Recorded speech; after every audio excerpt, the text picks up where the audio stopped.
If you want to go there fast, you go alone. If you want to go further, you go together. Yeah, that's true, but let me tell you something.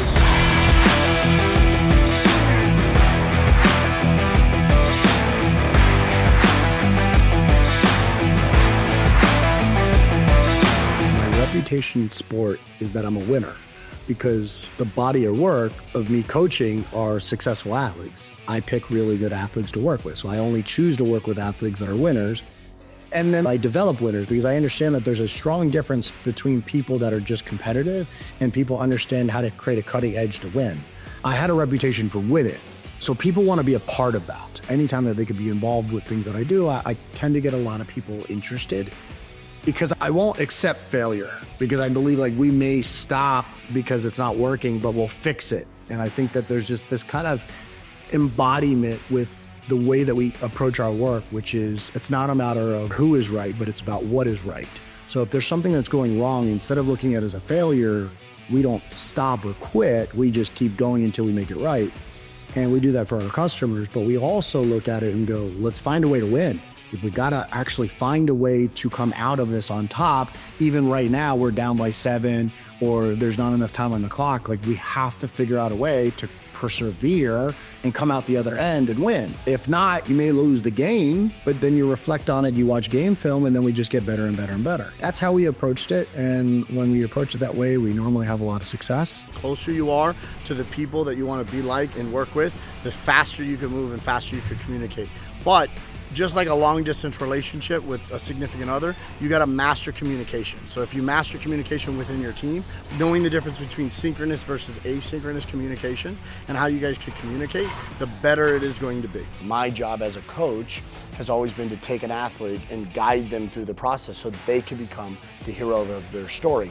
As a business owner, whatever product that you sell, the product or the service needs to be the guide or coach, so that the business owner or the person that which you're helping is going to be the hero of their story. So storytelling is critical. I highly encourage you to tell stories in your business, tell stories in your brand, and what will happen is people will remember them a lot easier. People that are in our boat, that believe in the same values and ethics of a part of our mission, our vision, and our values. Like the people that are like on our team, they have that same kind of mission and drive.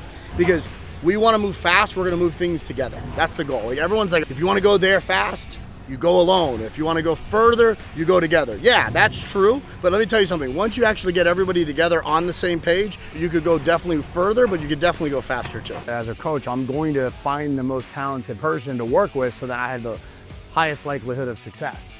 And in business, it's the same thing. When you identify talent, you know that you could use them for other things that maybe people know them as, right? When you identify talent, the biggest reason why people miss it is they think about where somebody is here. They go, this is where you are now. And they don't think about like, wow, if you have that ability in this area, I wonder if you could parlay that into a different area in your life that is more valuable in business. So you find that talent and then you use it in another area that could grow and build your money. This is why people that start businesses that are of their personal interest tend to do really, really well, because they know the topic. Sports cards, right? Cartoons, people that are gamers. I'm in the sports world, so I start things that are in that space. And I know that area so well. There's so much about it that I know that I feel like I'm starting from scratch. So I see the talent and parlay it into a specific area that can help you grow in your business. We want to adopt the framework of accountability, transparency and accountability, to where the accountability is like right in front of your face. I'm not trying to gatekeep or create black boxes. I have no desire for other people to not know what's going on. I don't want people to live in a state of anxiety.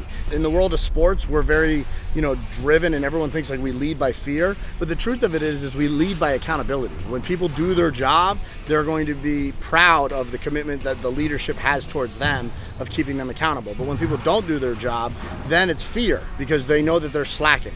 But the truth of it is that eliminate fear in the organization and you'll increase motivation and drive. Small businesses grow and scale. A lot of the work is actually not in the product and the service. You're already great at what you do, but it's in the marketing. It's in driving more leads and getting better customers in your business. So what we've done is we've created a small business marketing scorecard so that you could assess yourself up against the competition but also against where you should be.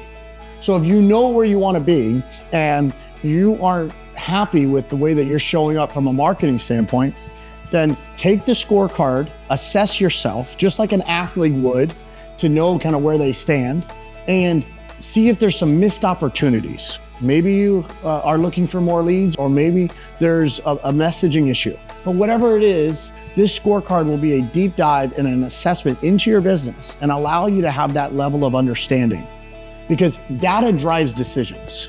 And what we have found in helping thousands of businesses in over 10 years is that there's a lot of trends and there's a lot of things that change, but there's a playbook for success in business, but we have to know where we stand first. So take the assessment, see where you are, and then I'm sure there's going to be some opportunities for you to improve. We want to see you win. We have your back because we believe that small businesses are the lifeblood of a community. And if you win, we win.